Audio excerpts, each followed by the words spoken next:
Всем героям большой-большой привет, с вами на связи Импреза, и сегодня у нас с вами в обзоре будет мастер турелей. Итак, турелька. Что это такое, с чем это едят, для чего она нужна, почему в тир-листе кто-то поставил отлично, кто-то поставил хорошо, кто-то поставил, в основном большая масса, люди поставили, что персонаж достаточно такой средний. Но есть прошаренные ребята, которые сумели в ней разглядеть потенциал и поставили ей оценку отлично. Таких человек было у нас двое. Пока что вот на текущий момент, на момент выхода обзора, их всего двое. Связался с каждым из них. У одного спросил: так, скажи, почему ты считаешь именно так, а не иначе? Он говорит: золотые слова он мне сказал. Я считаю, что нет плохих героев, есть герои недообследованные. И в целом он, по сути, по факту он прав. Это действительно так, потому что прокачка у того или иного героя, она разная, и, соответственно, прокачка аккаунта тоже бывает разной. И вот исходя из этих вот исходя из этих двух данных уже можно сделать вывод, что впечатление о том или ином герое, оно будет разное. Вот, и соответственно, что, к чему и как, и где она нужна, я вам сейчас постараюсь все рассказать.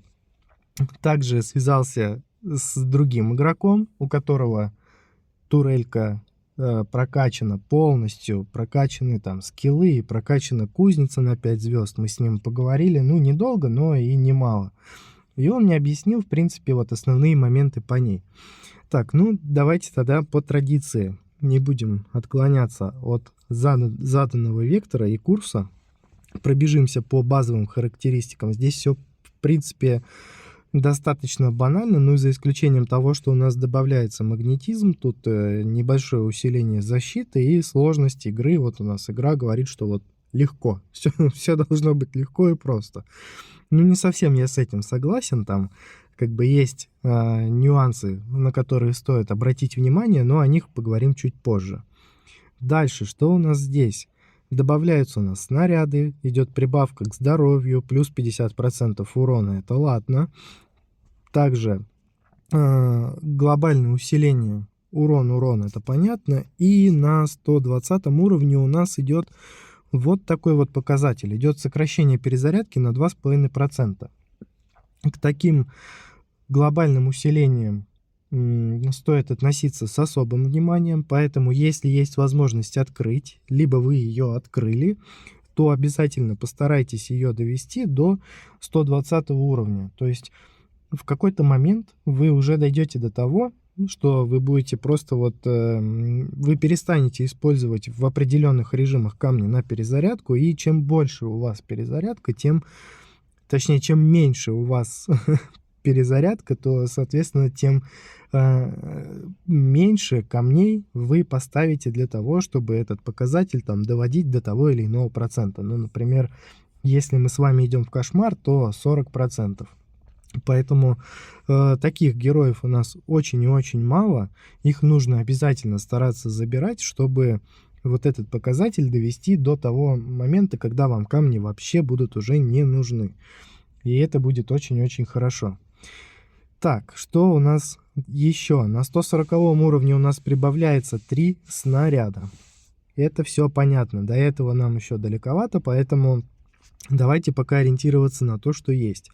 Она у меня пустая, голая, нулячая. Единственное только то, что 120 уровень я забрал. И давайте с вами посмотрим, что у нас здесь в скиллах.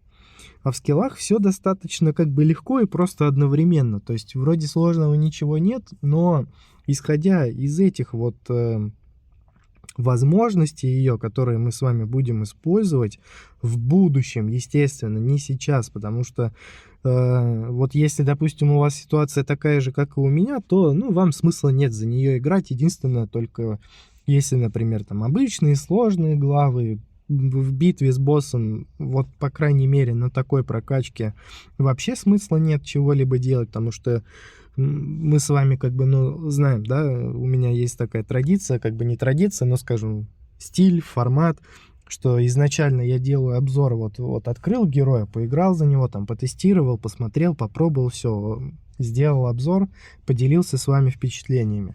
И потом уже, когда я прокачал героя, я посмотрел там кузницу, потестировал так-сяк, там в тот режим зашел, в этот режим зашел, и уже есть понимание того, как его использовать, уже только после этого выходит обзор в отдельной ветке героя Севы, где я рассказываю, что да как да почему, где что можно использовать и так далее.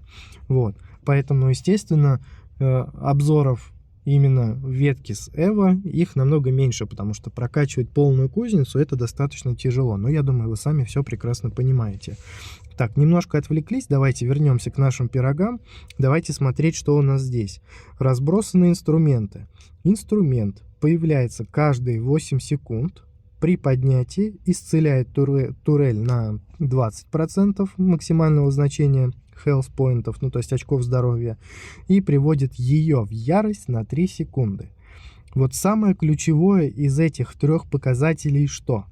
Ну, естественно, то, что у нас идет герой, становится, вот, попадает вот в это состояние ярости.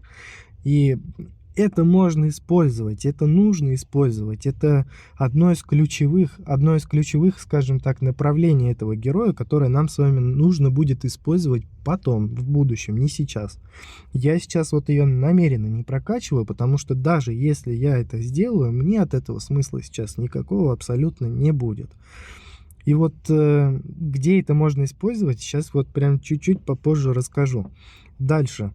Магниторанг. Бросайте намагниченный бумеранг каждые 2 секунд. Ладно, тут особенности перевода, тут не стоит на этом обращать внимание. Каждые 2 секунды он прицельно собирает разбросанные инструменты. Это самое важное, я считаю, из этого всего. И наносит 100% урона противникам на своем пути. Ну, естественно, конечно же, стоит это прокачать. Но, опять же, это все потом, только после того, когда мы с вами соберем кузницу. Так, и вот у нас обновка. Здесь вообще достаточно такой интересный скилл у этого героя. То есть у нас с вами герой, он такой, не сам по себе. У нас есть турель, самый, скажем так, главный персонаж, который вот что-то да может. Не персонаж, а предмет, да. Будем называть его, не знаю, как хотите, там, питомец, доп-герой. Потому что сама по себе турель, она не бегает. Есть у нас вот это прекрасное чудо, да, на которое у нас правую ногу герой поставил. Итак, собирайте разбросанные инструменты, чтобы заполнить шкалу. То есть улавливаем связь. Нам нужно что? Нам нужно вот это прокачивать, чтобы инструмент у нас появлялся как можно чаще. И если этот показатель мы с вами доведем до предела, то значение времени у нас сократится ровно вдвое, на 4 секунды. Вместо 8 будет 4. И, соответственно, вот эти вот ключики у нас будут чаще. И в ярости мы с вами будем тоже намного чаще. То есть мы из этого состояния вообще, в принципе, не должны вылезать в какой-то степени. То есть если у нас, получается, инструмент появляется каждые 8 секунд сейчас, а будет он у нас каждые 4 секунды, то есть мы подбираем, и в ярости мы будем находиться 3 секунды, то у нас вот эта вот 1 секундочка всего лишь остается, когда мы с вами не в ярости. То есть это похлеще варвара в какой-то степени, да? Мы с вами помним, что у нас варвар там вообще, он как псих, там чумовой вообще герой. То есть у него тоже там от ярости очень много всего зависит. И, соответственно, у него и глобальное усиление тоже идет на повышение ярости. И вот если у вас варвар есть открытый, прокачана кузница, то вам это только будет большой-большой жирный плюс. Дальше. Мы бросаем с вами вот этот магниторанг, так называемый, который каждые 2 секунды, да, он у нас старается вот эти ящики собирает, и нам это только в плюс. Но если мы здесь его будем прокачивать, то у нас увеличивается только урон. Время у нас не изменяемый параметр у этого скилла, поэтому здесь только растет урон. В принципе, можно его прокачать, но в приоритет у нас идут только вот это и вот эта сторона. Итак, после заполнения повышает уровень вашей турели до 3 раз.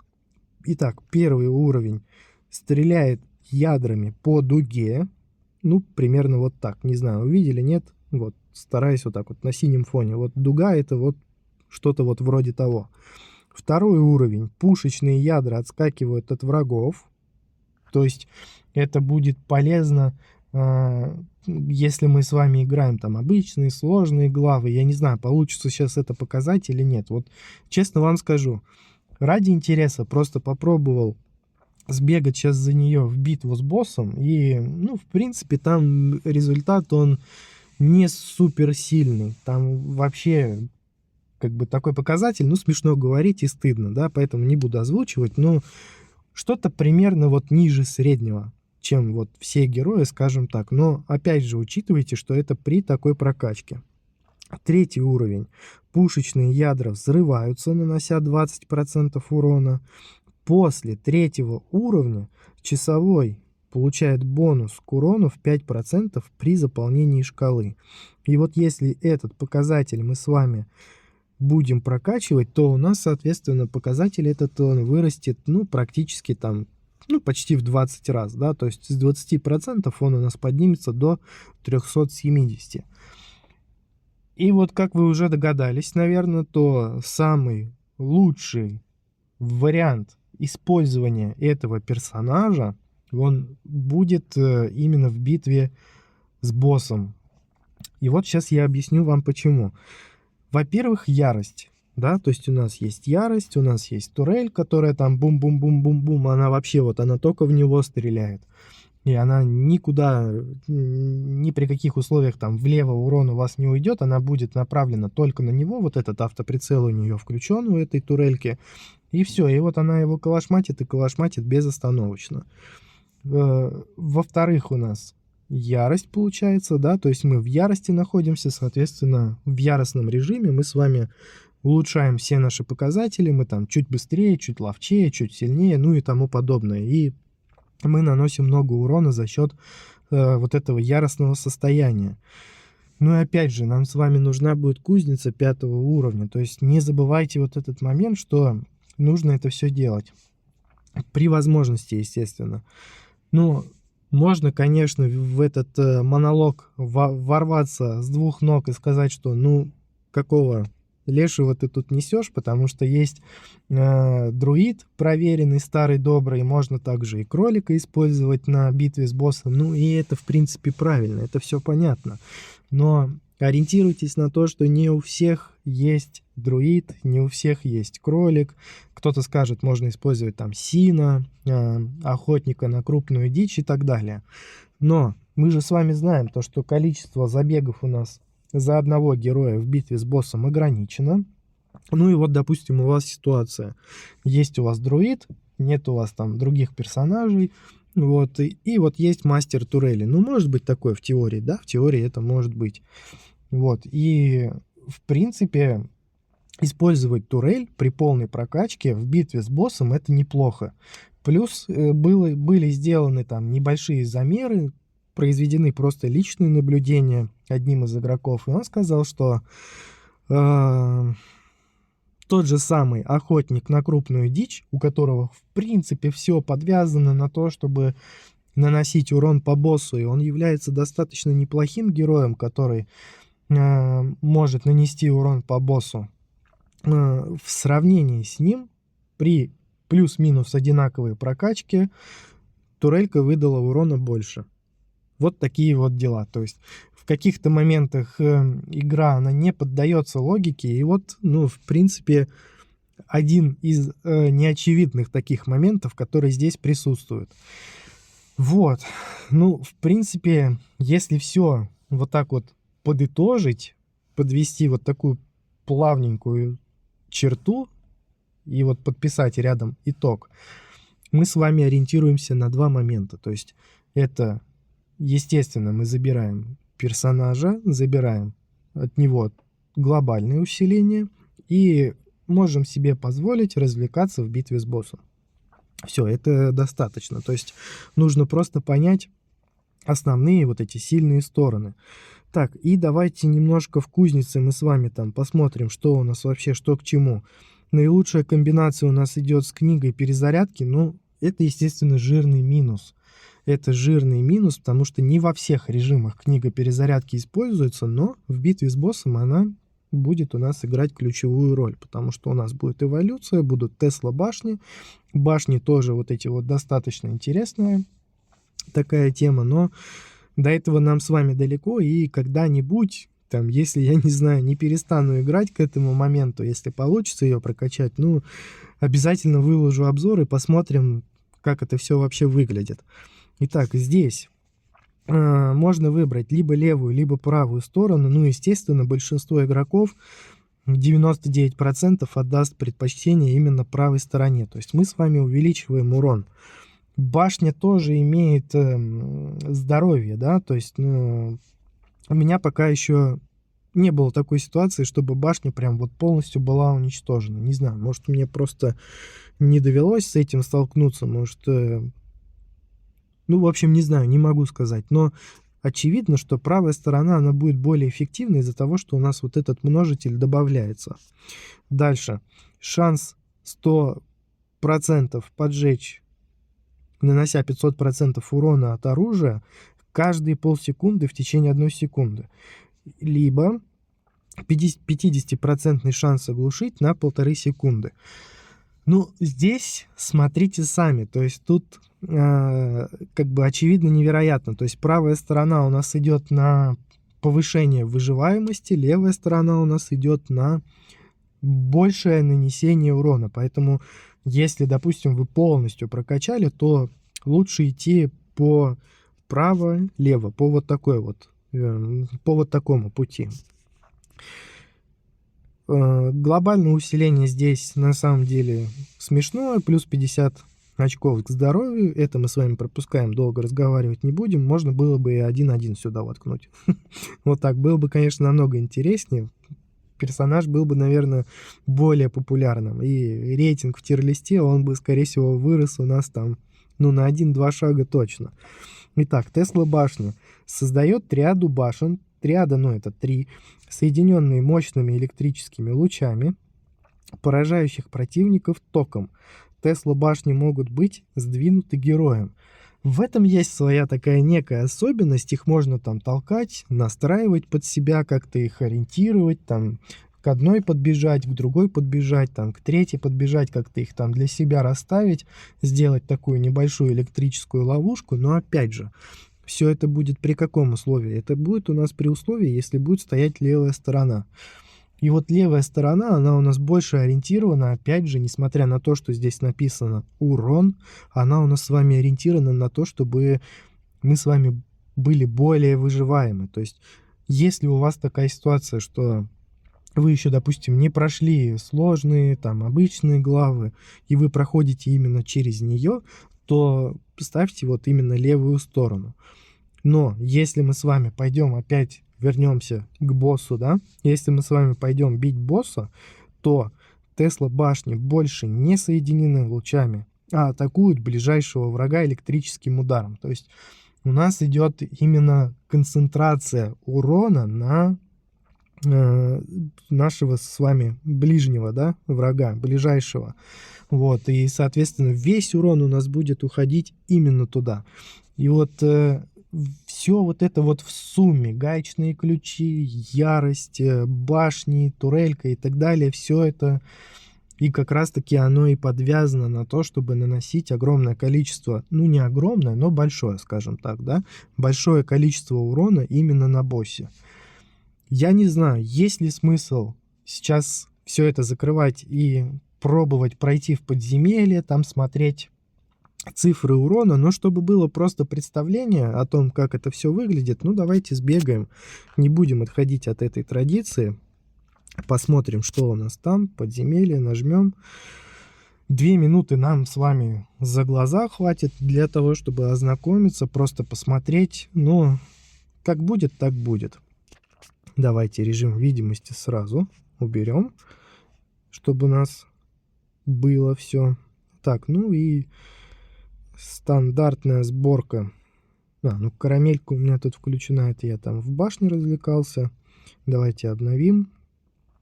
Возьмем, ну увеличим урон. Ладно, клык возьмем.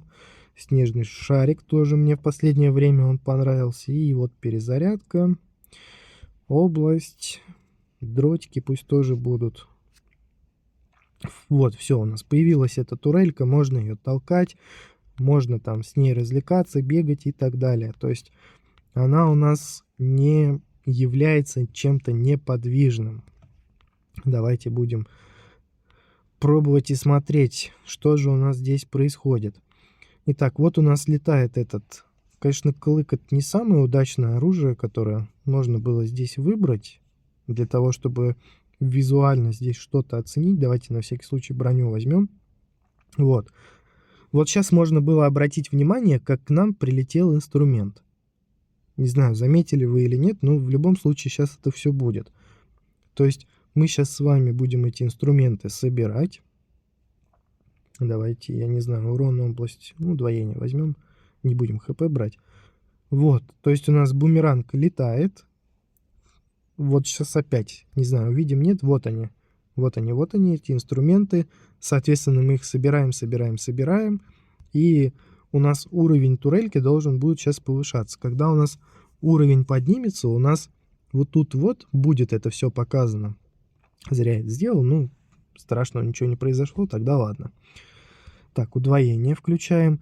И вот, кстати, еще какая особенность интересная. Вот вы видите, вот я стою, и мобы бегут мимо меня. Вот это, в принципе, неплохо, потому что это также в целом увеличивает нашу с вами выживаемость. То есть у нас бедная вот эта турелька, она весь этот несчастный урон от мобов, она берет на себя. И вот сейчас, скорее всего, не знаю, будет эта ситуация или нет, но мне кажется, сейчас ее сожрут, поэтому нам с вами нужно каким-то образом будет ее спасать. И вот, кстати, не знаю, не было у меня еще такой ситуации, чтобы она умерла, там возродится она или не возродится. Ну, давайте посмотрим, как раз узнаем. Возьмем эти ключи. О, достаточно такой насыщенный персонаж в этом плане. И особенно, когда эволюция, вы там можете в пробном режиме попробовать, когда вот эти Тесла башни появляются, там тоже достаточно все это интересно выглядит, там особенно бегать, их толкать. Можно там вот этот защитный такой, защитную зону себе сделать и просто в ней стоять, там в принципе особо ума много от этого не надо. Так, жалко, конечно, первый уровень, не хочется мне вот запускать вот этот долгий уровень, там эти главы, там уровни можно и до 15, и до 17, и выше эти можно уровни прокачать. Когда карта у вас насыщена мобами, они у вас легко убиваются, соответственно, турелька, она достаточно быстро будет прокачиваться, и, в принципе, все как бы упирается в то, что время должно позволять. Но здесь ограниченный режим, всего лишь 2 минуты, поэтому вот то, что есть, то есть. И вот сейчас она у нас должна, по идее, стрелять дугой, потому что второй уровень мы уже взяли. Или нет, или я что-то путаю, но там посмотрите в скиллах. Вы как видите, уже, да, вот эти вот шарики, ядра появились, то есть, в принципе, уже какое-то изменение есть. Выстояла без проблем. Естественно, слабый персонаж, пока еще достаточно, поэтому большую часть урона у нас заяц нанес. Но на втором месте почетном у нас гаечный ключ и турель. Так, вот такой вот обзор, достаточно долгий получился, надеюсь, подробный. Может быть, кому-то это пригодится, поэтому всем успехов, всем хороших показателей, результатов. Обязательно открывайте, прокачивайте, пробуйте и тестируйте. Все у вас обязательно получится, я в вас всех верю. Всем пока-пока.